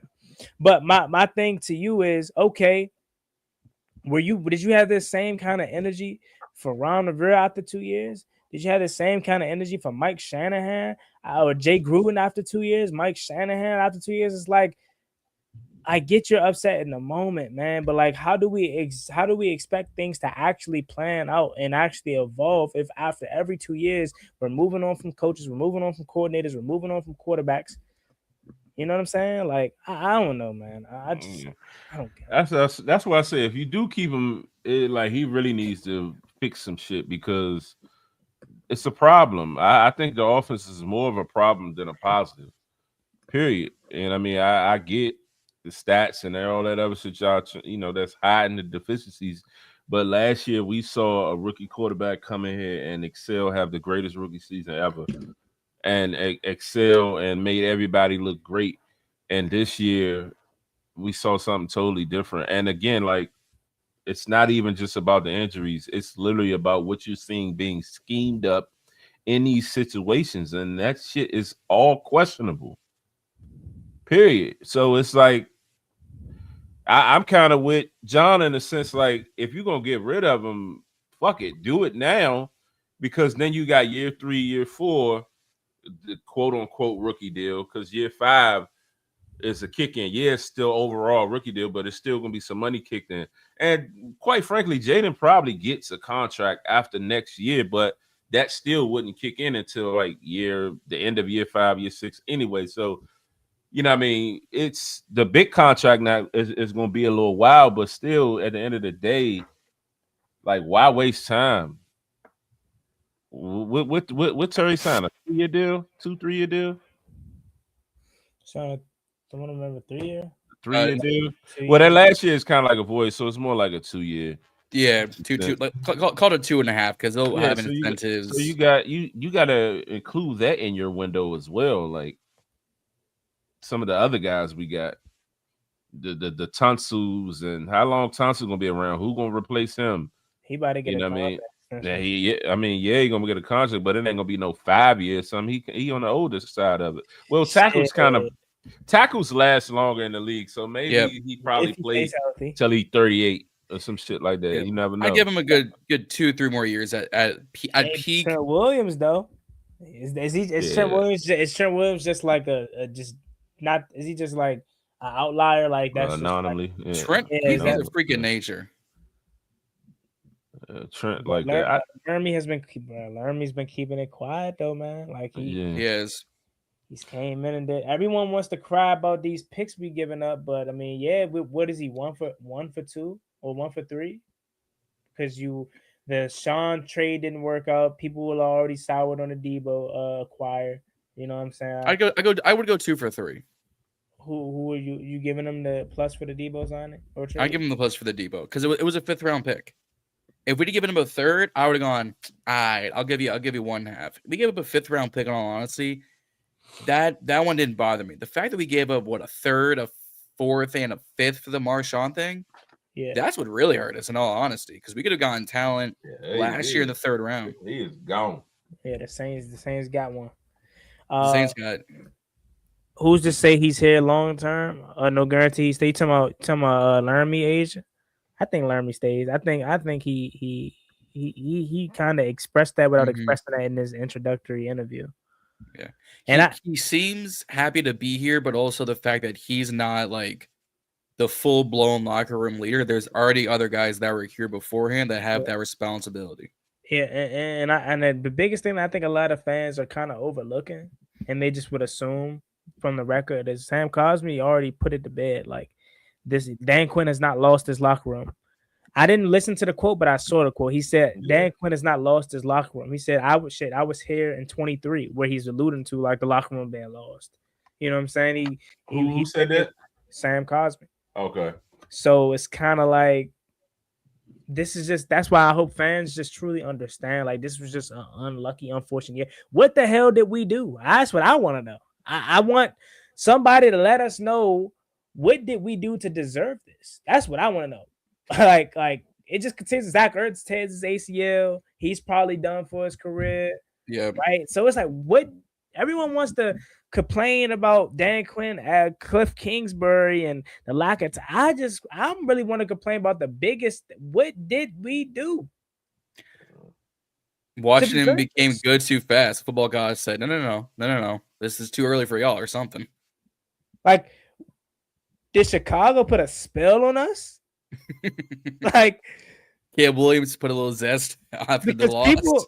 And I don't want to give Chicago too much credit because, again, I think they're going to hit that. They're the AFC version, the NFC version of Denver to me. And at least when it comes to the playoffs right now, I think Ben Johnson is much more wiser than Sean Payton at this point, and I think he can get more out of Caleb Williams than Sean can get out of Bo Nix, just because I think Caleb Williams is more talented. But they're not like us, in the words of Kendrick Lamar. We got hot around this time. We didn't lose a game around this time headed into the playoffs, right? They lost the game last week versus the Packers, and I could see them losing a couple more. And I do think they probably end up making the playoffs, but it's no guarantee. Now think about it. Because I think Detroit's going to get hot. They're 8-5. Chicago's 9-4, and Green Bay's 9-3. Unless you're telling me the NFC North sends three teams to the playoffs, which I doubt. They got Cleveland this week. Shador is obviously on fire, and Kevin Stefanski. It gotta be a race move. I'm sorry, I don't mean to be like that. It has to be. He for whatever reason he hates Shador, which I don't like. I agree. He has something against him. I don't. Named him the starter though, right? Because he had to. Yeah, he had to. It's how he's moving. Not giving him first team reps in practice. He literally carries you in that game, and on the biggest play of the game, you take him off the field for the 2-point conversion. And they say they were having success doing the Wildcat with Quinshon Judkins throughout the year. That's true, but you didn't even run the typical Wildcat run. You ran a trick play. So he hates Shador for that reason. That if Cleveland is smart, they would fire his ass at the end of the year. But I thought he was the reason that I thought Dion had like a relationship with him, and he was the reason that Shador's even there. No, Or it's was it somebody in the front it's, office? it's Andrew Burry, they general manager. Okay, all right. Andrew Burry is like I hate to bring I don't like being political or race into it, but Andrew Burry's a brother. Yes, You can put that correlation like how it is. But to Chicago, not to just drag on Chicago any longer, but like they very well could miss the playoffs. I'm not trying to hate because I think again I want to know what did we do to deserve the year we're having, and maybe Chicago's. I hope they do good. I hope. All right, Z, you're gonna like this then. There's a strong possibility Chicago finish the season on a losing streak. They lost to Green Bay on Sunday. Cleveland, they played Cleveland. I think with that defense, that defense is crazy. Miles Garrett about to break the record. Then after that, they got Green Bay again, but this time it's at Soldier Field. That game probably will be for a wild card spot at worst. Mm-hmm. That week 16 will be on prime time too. Yeah, Saturday night. Then they had the 49ers, and then they finished the season with Detroit. So there's no guarantee for all the good that Chicago did, for the potential spell that they fan base put on us or whatever may have. They could have done all that shit and not even going anywhere. Food for thought. Food for thought. Go with 10-7, miss the playoffs. I don't even know if they win one more game. They only won 8 games right now, right? 9. They're 9.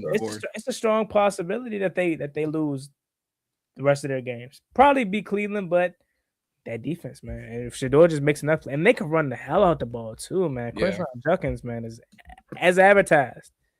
Mm-hmm. Yeah, Dylan Gabriel was his guy, but Dylan Gabriel's ass. Yeah.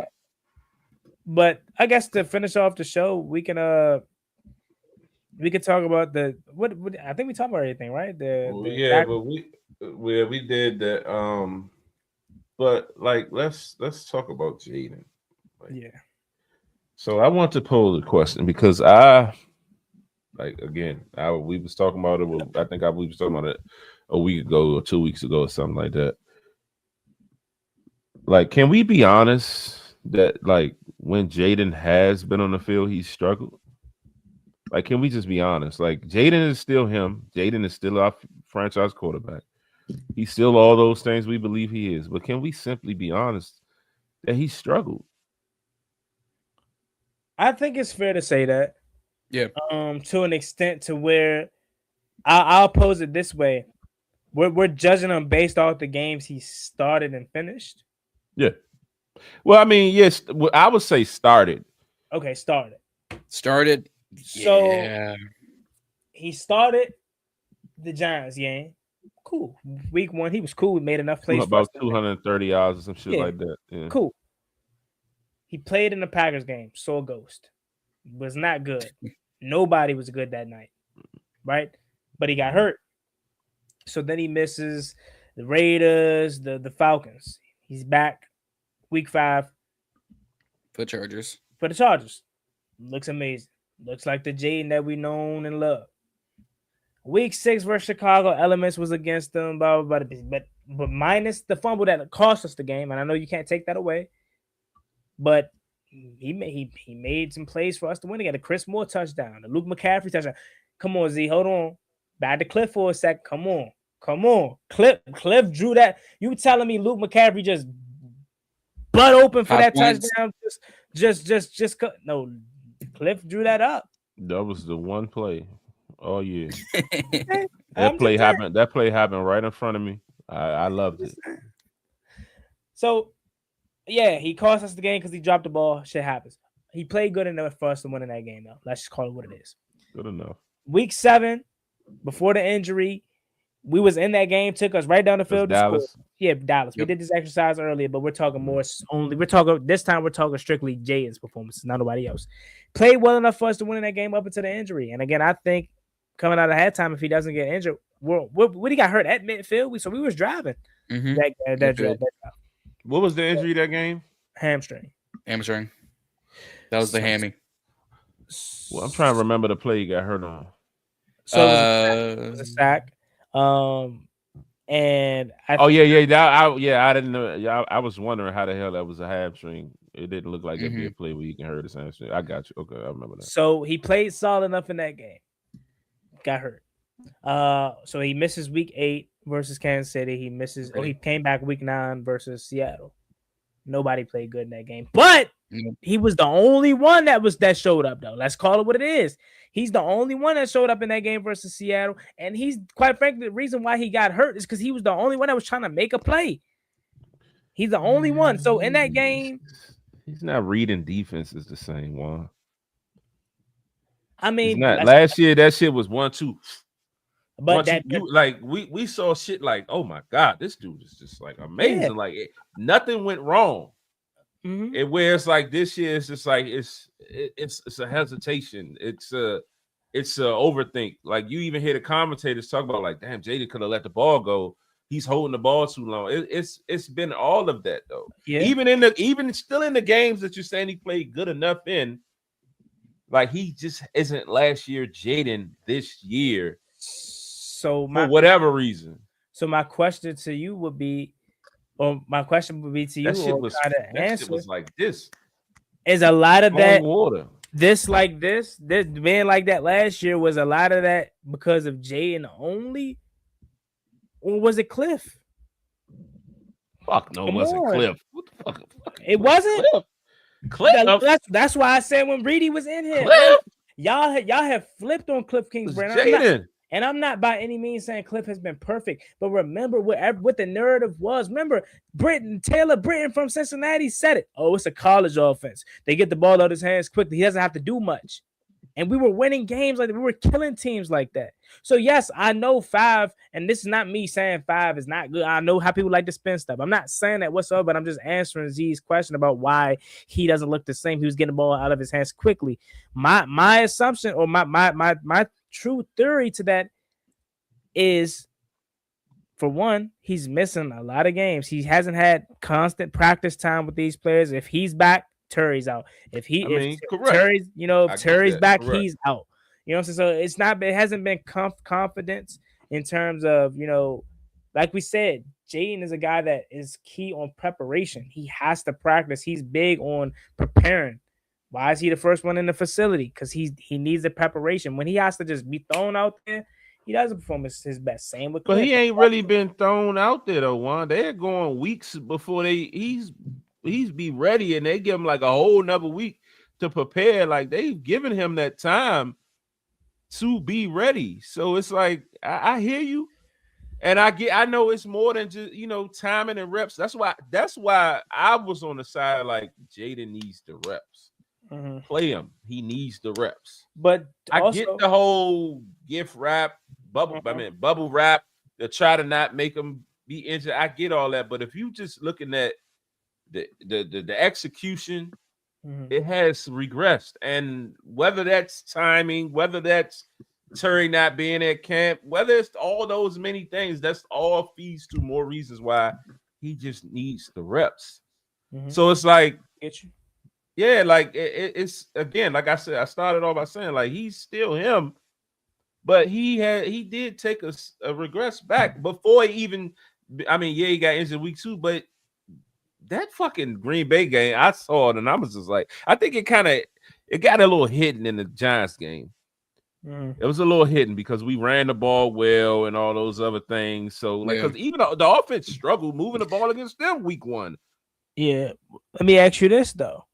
Just try to remember if you can go back to Jayden coming. I mean, well, this is more for John because John's more of a college fan. Asia and everybody in chat that can probably think back to this time.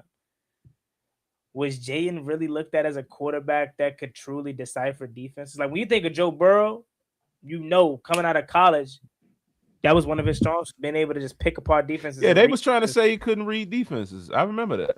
So is that then if that's the case, are we truly surprised that when, again, I know y'all hate giving Kliff credit for what he did, but is it a true surprise that now film is out on him, Kliff can't truly protect him, or let's just put it in what y'all are saying? You're leading right to what I want to say. You're leading right to what I want to say. Go ahead. The film is out on Kliff's offense. and Kliff don't know how to switch that shit up. And he's running the same shit he ran last year. Screens galore. Every time we run a screen, teams know it's coming. Every fucking time. They caught the interception. The Vikings caught the interception because he know we throw the screen. We're gonna throw it to the weak side. He knew that. That shit, he knew it was coming. I think was it the Kansas City game when Debo dropped the joint? Yeah. That was another screen when that happened. Like defenses be all over this shit. All over us. They know what's about to come, bro. What offense in this league right now is just truly unstoppable week in a week? I ain't saying it gotta be unstoppable, Juan. I'm just saying you gotta be able to. People just know exactly what we're doing. Like it was one of them games this year. They was like, we knew exactly what they was going to do. They lined up and did the shit the same way. That was I just saw that quote too. It might have been Green Bay. They was like one of them games. They was like, we knew what they were going to do. It was Dak. It was Dak. Dak said, if you're talking about, are you talking about?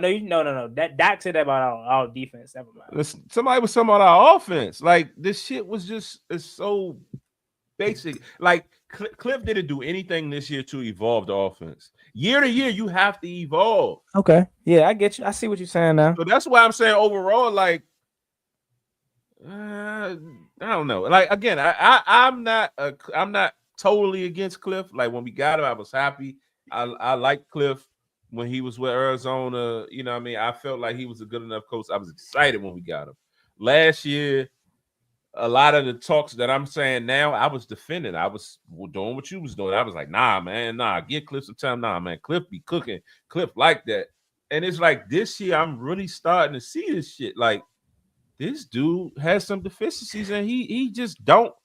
You can tell in his play calling and his operation that he's stubborn as fuck. Oh, like yeah, sure. That's why we know he don't adjust to the game. Like, run the fucking ball. So, long story short, it's fair to just say teams adjusted, Kliff and Jayden didn't. Teams adjusted, Kliff didn't evolve, and Jayden regressed. All in one. And Dan let sit there and watch the shit happen and ain't say nothing. I hope the one positive that comes from this situation is that Dan now, and I think he will, he's not Ron Rivera or Jay that's going to sit on their hand. He realized he waited too late for a lot of things this year. Next year, he's going to be on the opposite of that. Yeah, so he's going to take control of the defense, I assume. But if not, he's going to be quick to not. If he doesn't take the defensive play calling from him, he's going to be involved early. But then that's what blows me. Jayden getting hurt give Kliff an excuse, because then Mariota goes out there and runs the offense a little bit better, and it makes it like the offense is fine. Like, no, this offense wasn't built for fucking Mariota. It was built for Jayden. So it's like, okay, you know what I mean? It's no real evaluation. So Kliff might not be on the hot seat in Dan Quinn's eyes. You know what I mean? So it's just like, ugh. Okay. I feel you. I get it. I understand. I hate, and I have to just accept it. It is what it is. But y'all know how we all feel about 5. We're very sensitive with 5. At least I am. I hate that I have to accept the fact that he regressed, but I just guess I have to just accept it, because I sit up here and I'm trying to just kind of make excuses for why I don't think he regressed fully. But I guess it is true. I guess it is. I just hate that, like,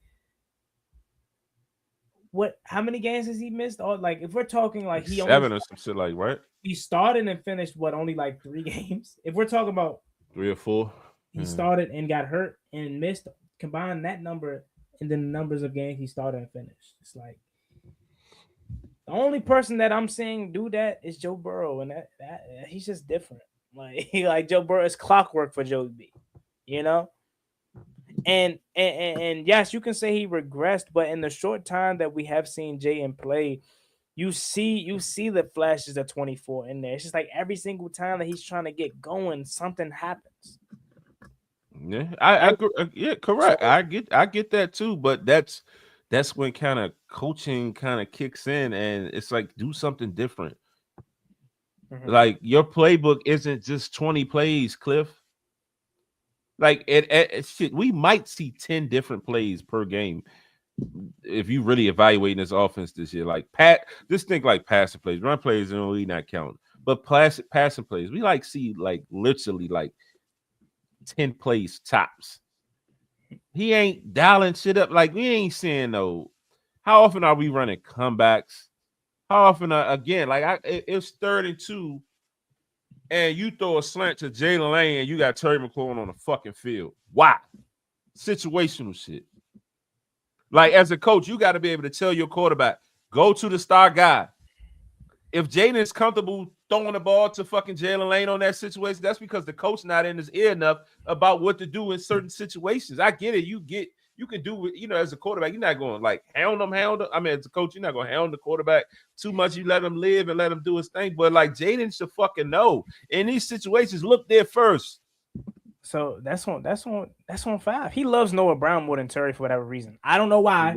Why is Noah Brown even on this fucking roster? He's a waste. I don't know why. But that's my. I don't know why. I said the other day when he came back from injury, he should have been fucking released. Waive him. Let him go somewhere else. What he serve us? He's stunting the growth, like we talked earlier. Treylon Burks. Like we trying to evaluate and see what the fuck we got. You bringing this motherfucker back on the field for what? So that goes to y'all point about us having the wrong OC then, because John is with you. He hates how you use Terry, but listen, we've been having these same complaints since Scott Turner. Scott Turner does the same thing Kliff does. He does not get Terry McLaurin involved. I think Kliff does a better job than Scott because, I mean, and Kliff, no, it's not really that much better in terms of this because there's been times where Terry has went catchless and targetless under Kliff's regime too. Even but last year, correct. Yeah, it was more of a consistency thing with Scott Turner of, damn, Terry ain't have a catch or target this whole first half. So maybe it's just that Kliff isn't, that we just have been picking our bad offensive coordinators because we didn't have this issue with Jay Gruden. Jay Gruden was getting him the ball that 2019 year. That's how we found out about Terry. Terry was a special teams guy. And we found out about how good Terry was because Kliff and because Kevin O'Connell. God damn, I hate Ron Rivera for that. He's so stubborn. Kevin O'Connell should have been our offensive coordinator 2020. And he was the only guy I've ever seen make our rest his soul. He's the only guy I've ever seen get Dwayne play good. Kevin O'Connell. And Ron got him out of here because he didn't want him stepping on his toe. Anyways, so we've had this same lack of getting Terry involved, lack of using Terry, even before Kliff arrived. So maybe we're just picking the wrong offensive coordinators, but because it's like, but y'all say he doesn't run comebacks. I could be wrong, but I feel like that one play he slipped on when he caught the peak, he slipped, but he caught the ball on Patrick Surtain. I felt like that was a comeback, but he failed. But I get it. Kliff has struggled. I'm just all about keeping the band together at least 1 year. I'm not going to allow this 1 year to just make me feel like we got to blow it up. You know what I mean? Mm-hmm. So that's just where I'm at. But I get what you, Asia, John. I get where everybody's saying. I'm not trying to say he's perfect, but I just don't. I don't know. I don't get like right now in this very moment who we get to fulfill him.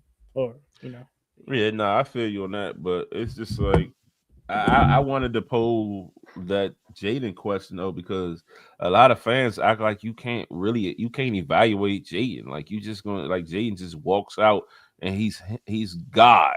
Like nah. Jayden fucks up too. Yeah. If you want to make the joke saying he walks out and he's God, that's Drake made this season. If you want to make that joke. I have a tough time. I have a tough time. It's cool. I've been there, but it's like you gotta tell the truth. I get it. I get it. I'm just sensitive when it comes to him because it's like I'm not gonna lie. I hold him accountable. I'm sensitive about him because of the comparison that people continue to make to RG3. That's what pisses me off. That shit pisses me off because it's ridiculous. Fuck RG3. I hate being political or racist or bring race into it, but I literally think they only do it because he's black and he can run. I said if he was white and he was a pocket passer but had the same injuries, hamstring, elbow, and what's the other one? What's the other one he had this year? Knee.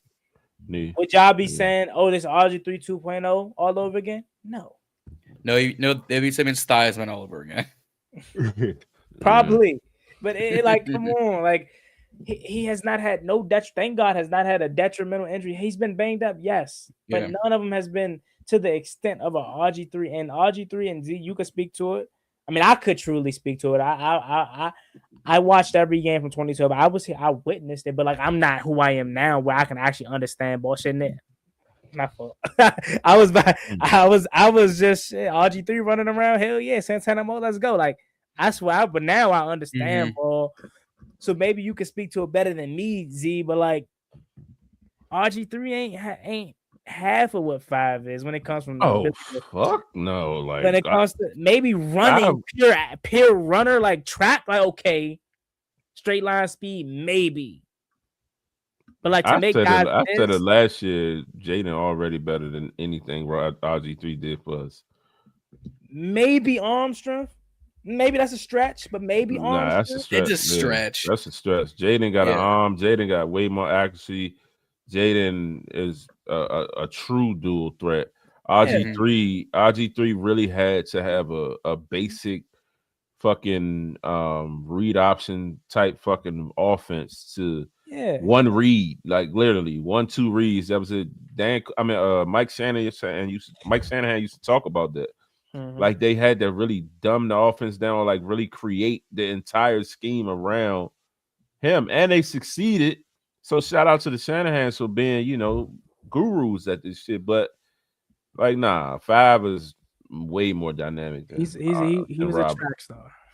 And the only reason I said maybe on strength is because again I do remember every game from that year. I still remember where I was at. But week 1 versus the Saints, Altrick Robinson play action. Ooh, that's a ball right there. I can't lie, that was a ball. Yeah.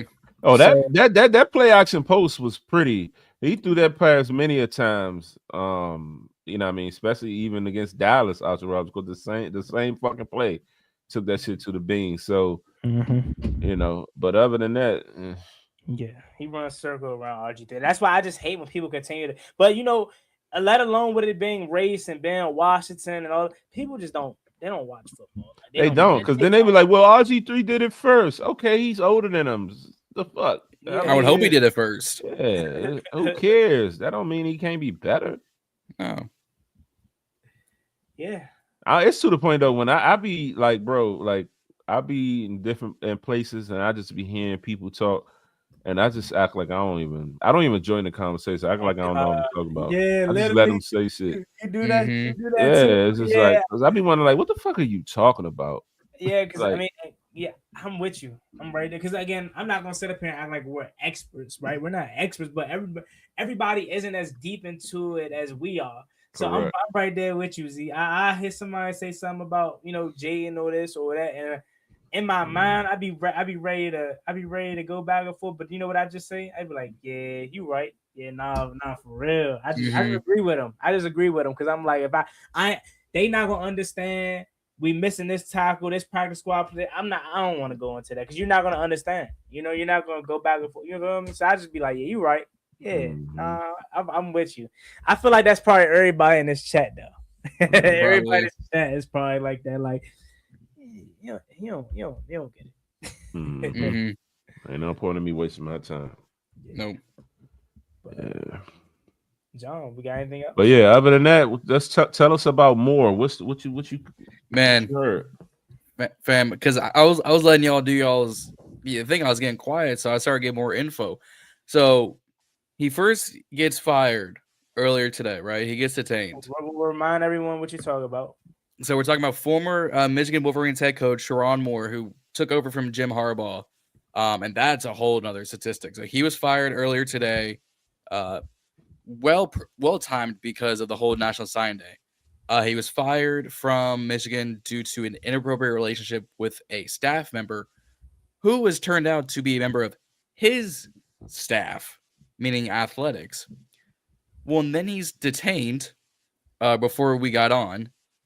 And more news has apparently come out is the reason why he was detained is he was attempting and did break into said house of said staffer he was having the affair with, threatened to himself and her, only reason why people the police found him is because allegedly his wife provided his phone's location. So Wait, hold on. and Back, can you restart? I'm sorry, Chad. I zoned out because I'm at a loss. Okay. yeah. So restart. So he was fired today for an inappropriate relationship with a staffer who was then on his staff. Mind you, he's 30 years old.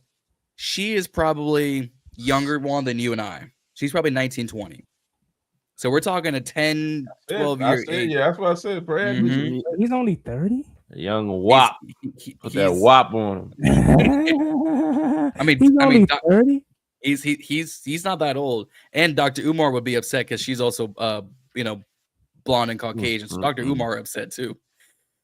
So then he was later detained, and more news has come out. You had to know that too. Yeah. Yeah.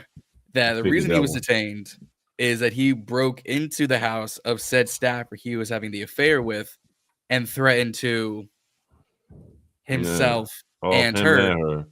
And allegedly she's also pregnant. Oh yeah, now he wild. He 39 and he 39 and she is younger than me. So he threatened because he want to keep it. There's alleged text going out that there was a forced abortion and everything. I'm gonna let those texts breathe until there's more news out. Yeah. But the only apparently he held a knife to said throat on both of them. And the only reason why they found him was apparently at a local church after his wife, Smart, gave the police his phone's location. He is now in protective custody for obvious reasons. But we will never see this man probably touch a sports again or be allowed on a college campus. These dudes they don't know how to handle themselves, man. Like, oh my God. Bro. Can I get the opportunity to coach Michigan Wolverine football? Like what? That is the generational blow of a bag. And John, you more into college than me, but when I hear these college contracts and buyouts, it's way more than these NFL coaches are getting. So I've said it for weeks. The greatest job in the world is a fired Power 4 head coach because you're getting paid, as my man The Rock would say, millions and millions every single year for the next 7-8 years. That's why James Franklin is making pennies on the dollar at VTech because he's getting like $80 million from between now and 2031. Same thing with Brian Kelly. And we'll see if Kalen DeBoer is fired from Bama after the college football playoffs because he could go to Michigan or go to LSU. I can see like there is a whole thing, but it is rough. What Asia say? Yeah, no offense whatsoever. I was trying to keep things, nice and easy. But no, it's ridiculous right now. I don't have real remorse at all. I have remorse for the wife and kids because remember last year the whole Coldplay concert. No, enlighten me. So there was like a CEO who was caught in 4K on a stage that Coldplay was playing with one of his said subordinates. Yeah, he was booed up in a box. It was just like them in a club level, and they standing at the front, like Titanic, booed up like that, and the camera went and scanned and put it right on them. And they both resigned from said job. You see, this is almost to the week. This is almost to the week that happened, bruh. This is crazy. These dudes handle themselves. Okay. So basically, Sharon Moore, he been playing in the snow. No offense, John, but his wife is talking, so yeah. So he been snoring a little bit. He was snoring some and she didn't gave his location to the feds. But she's smart though. She said, "Oh God," she said, "Look, you go have her film me. You're gone." Yeah, but think about it. The wife now probably gonna get money from him and the school. That's generational bag blown. Fam, can't control themselves, man. 10 years from now, that's another one of the reasons. That's why they say don't go get no strains, man. A strange gonna put you in a different place. Yeah. Some people can't control themselves, man. That's what it is. She put it on him. He lost. Yeah, that's what it is. Yeah, they belong to the streets. Talking about a baby. Come on, man. He left it in. So basically, long story short, he had a baby on her. And he didn't want her to have a baby because for multiple reasons. He's on the staff, and his wife probably would Who have he is? Yeah, like a young tender. Yeah. That's why you don't put yourselves in them. What they say, tenderism? Damn, bro, you fucked that money up. Put himself in that situation to begin with. You got a nice family at home. You got in the words of John, the best freaking job on planet Earth, and you ruining that for a little affair.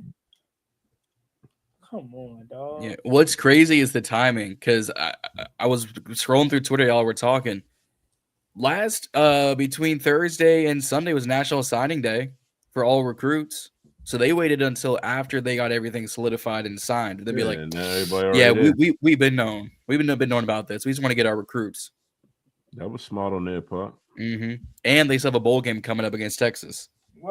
Well, that don't matter. In this day and age, they can hit the portal after this year. Right? I mean, yeah, but at least they got them for a year. Yeah. Well, it's National Signing Day in terms of high school recruits. Their first commit at this rate.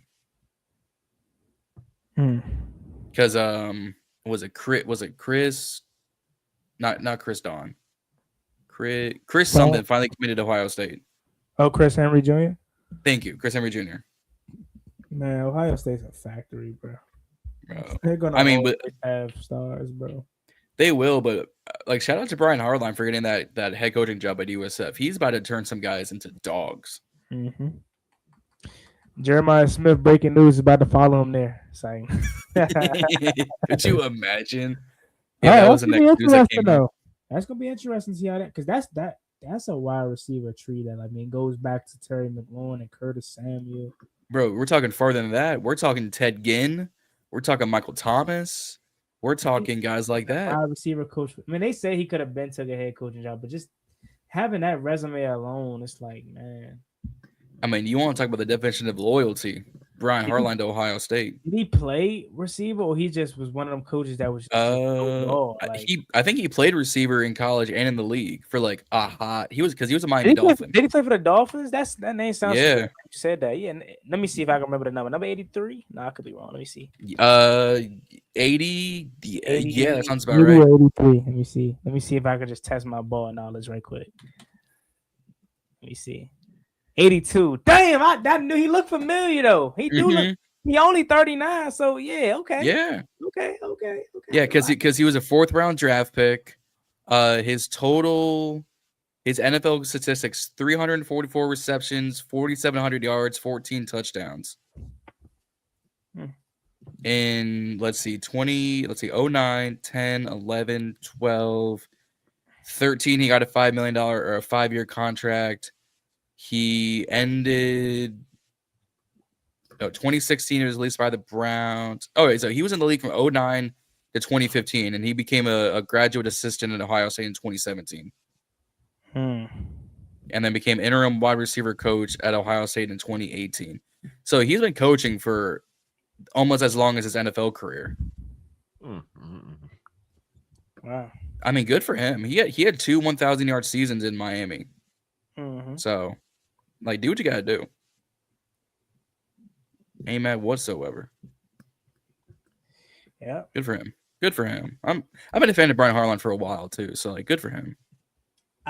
Before we get out of here, John, I'll say this. I don't know if 8 is it was gonna be a new start time, but I definitely enjoyed 8. I'm enjoying 8 o'clock. I enjoyed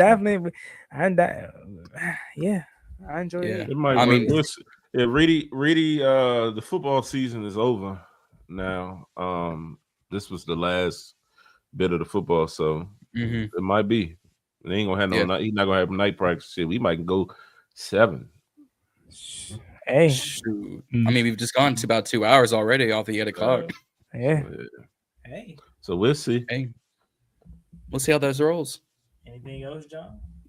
No, I'm gonna go to bed here soon. I'm running on 4 hours of sleep. I've pretty much been up since 3 a.m. So now it's time to get up out of here. That's a bet. Definitely, if you guys have not already, please like, share, subscribe to the Burgundy Breakdown Wash. We are on our road to 200 subscribers. 200. So go over to the channel, sub us up, share it with your peoples. Also follow our individual channels at Reedie and Z, at Ballin and Burgundy Podcast, at Juan Gotti Talking Sports.